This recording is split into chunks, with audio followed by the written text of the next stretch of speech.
About a month or so ago, we began a series that's going to be sporadic throughout 2014. This is part 2 of that. The series is entitled Being Stewards of God's Love, and we looked at how that we are those stewards of God's love through 3 directions, or 3 movements, if you will. The first direction was down, the sense that God comes down to us in the person of Jesus and gives to us all that God has created. So that motion that God comes to us first and gives to us out of God's abundant love all that we need to be in this world and to live. And then today we do part 2, which the movement is inward, as we look at how we come to know the resources that God has given to us. We look inward to see the abundance of God's grace in our lives, to realize the gifts, the skills, the resources, the talents, all that God has given to us. And then in several weeks, months, we will look outward to how it is that we live as stewards of justice. How it is that we take all that God has given to us and we spread that out into the world, being stewards of God's love. So this is the flow of this series. There's a graphic on the front of your bulletin that shows those directions. God coming down to us first, where we talked about being called to share the story of God's love. Us looking inward, where we look to see how it is that we have been blessed by God, to be thankful for the abundance with which God has given to us, and then we will look at how we take those gifts outward into the world. And so as you look at that graphic, you see that it's cross-shaped. The shape of the life of a follower of Christ is the shape of a cross. God coming down, us coming into God, all of us being sent out into the world. The cross-shaped life of a follower of God. God loves us so much that He gives to us all that we need to be in this world, to live thankfully and gratefully with that. I'm reminded of our culture today that communicates with us that it's all about accumulating and consuming items. You look at the commercials on TV, you look at the ads everywhere you go, it's all about get this, get that. You can't be happy until you have the latest of this and the latest of that. It's no longer about using something up. It's about replacing what we have for the next great thing. I confess to you that I'm guilty of that. I'm guilty of that. I like new technologies. And so I don't wait for the iPhone to fall apart. When the next iPhone comes out and it's my turn to renew my contract and get a new one, I'm right there the first day. I even call and say, can I get it a few weeks early? I don't want to wait. You see, that's how we've been conditioned. Accumulate, accumulate, accumulate. You don't have enough, so you go out and we buy some more. Bob and I went to a Thrivent conference in Chicago this past week where he was recognized, so I got to go out and buy some new clothes. I confess I am guilty.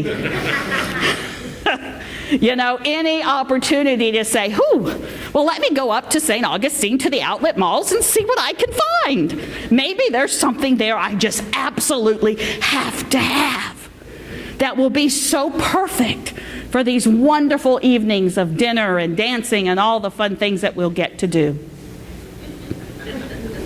I'm guilty. And I suspect that if we're really honest with ourselves, I am not the only guilty one in the house. We like to accumulate, and we are bombarded by the messages that says, you have what you need, you have the resources to buy something else, so go for it. What's wrong with a new, substitute the word.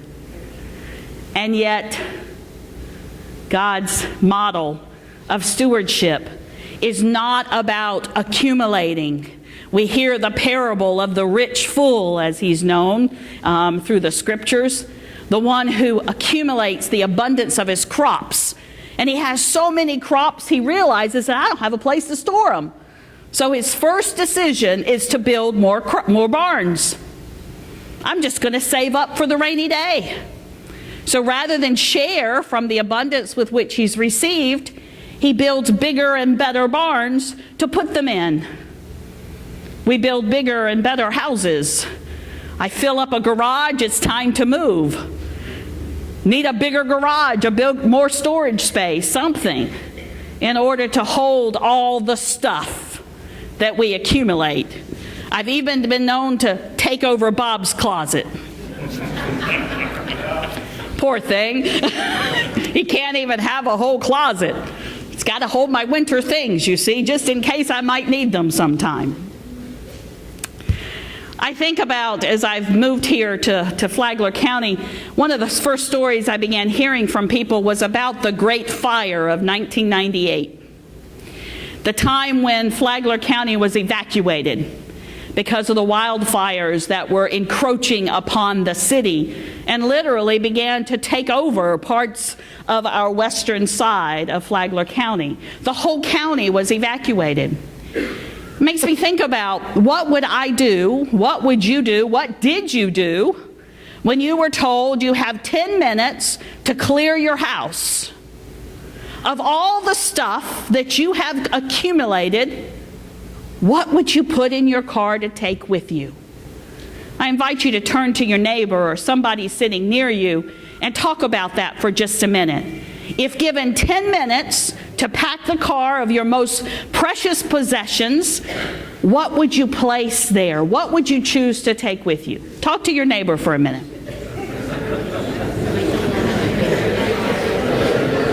You know? How many folks lived in Flagler County in 1998 and experienced the evacuation? You've got some stories to tell, I suspect, about what that was like, to get that, literally to get that call. I've never experienced an evacuation where I was told, you've got 10 minutes to get in your car and drive away. So what were some of the things that you chose to take with you? Anybody have an idea? Jerry? Important pictures. Papers. What else? Jim? Everything the insurance company wouldn't pay for. Everything the insurance company wouldn't cover. Okay? So all those, things of value to you that you just can't claim anywhere else because they're of value to you, but the insurance company is not going to replace it. Those irreplaceable precious items. What else? John? I took my wife. Took your wife. Woo! I'm so glad. He's a catch. Always practical. Always practical. Got to make sure the wife gets in the car. All right, along those same lines, your pets, children. Yay. You want to get all those precious bundles of joy and love in the car. What else would you take? Jackie? Medications. Yeah. You know what we're not hearing are the bags of clothes and shoes that are here at the foot of our altar. You know, those things that we work so hard to accumulate and we overflow, at least I do, the closets in the house. You know, those things, we don't rush around to grab them. We rush around to grab the precious things in our lives, the ones that can't be replaced by a trip to Walmart or Target or wherever it is that we go to buy. We rush to pull ourselves in, pull those things close to us that are dear and near to us. Jerry? The computer, the technology pieces, those things that probably aren't backed up to the cloud. That would be a real bear to replace. And so God gives to us the many things that we need. We rush around spinning our wheels, working super hard throughout our work careers to gather and accumulate more stuff. And then when we're told, pick the one thing that you got to take with you because you've got to leave your house, it's those precious items. We read in our first reading for today why it is that God blesses us with the abundance. I invite you to look at that first reading. where Paul tells us that God is able to provide you with every blessing in abundance, so that by always having enough of everything, you may share abundantly in every good work. That sense of always having enough, that reminds me of the story of the Israelites out in the wilderness. And they prayed for something to eat. And what did God give to them?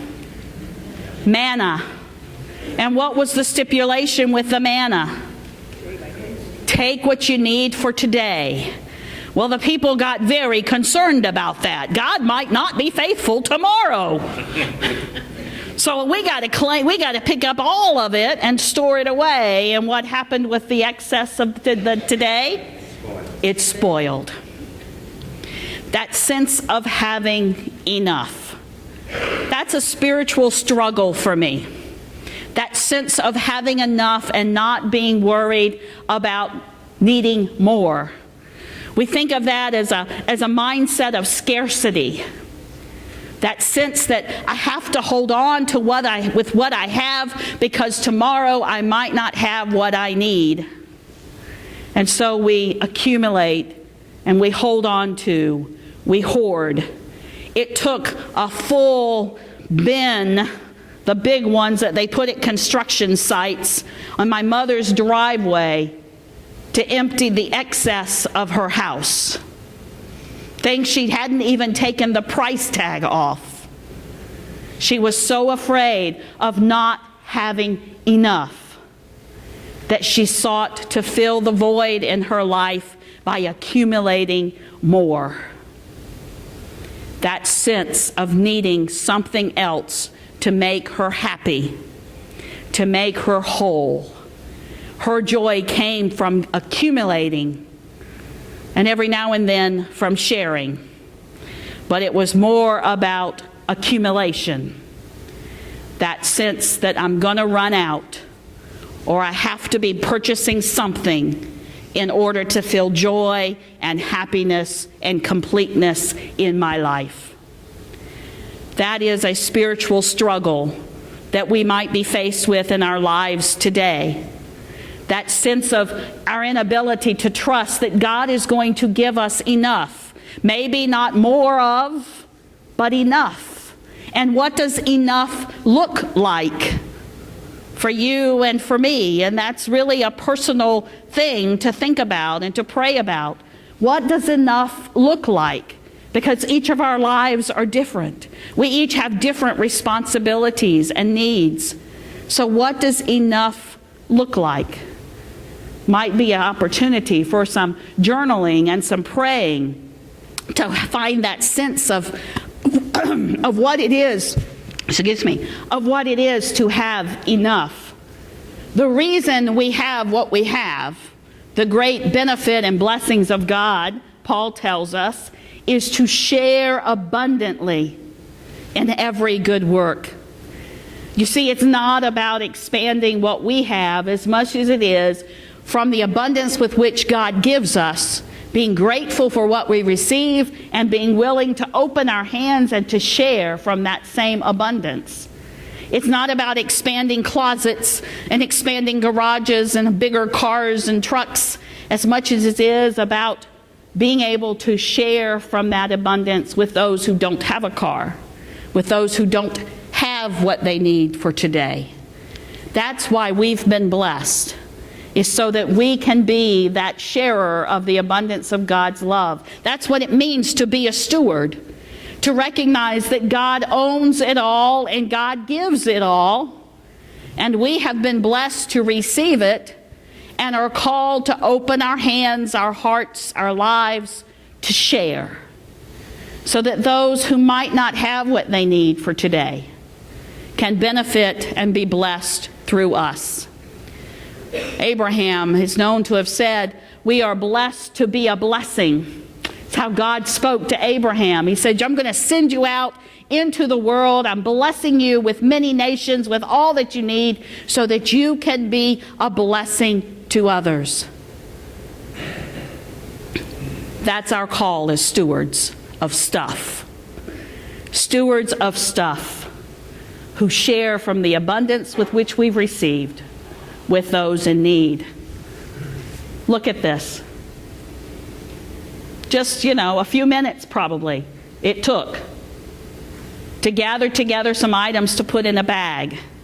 I don't know how many people it took 30 minutes to do that. All right, less than 30 minutes. Yeah. You walk in, you say, I don't need that, I don't need that, I don't need that. What would it be like if we multiplied that over and over and over again? To always be opening our hearts and our minds to share from the abundance with which we've received. That's our call, my sisters and brothers, as stewards of stuff. May God bless us as we share and extend that blessing to others through us. Amen.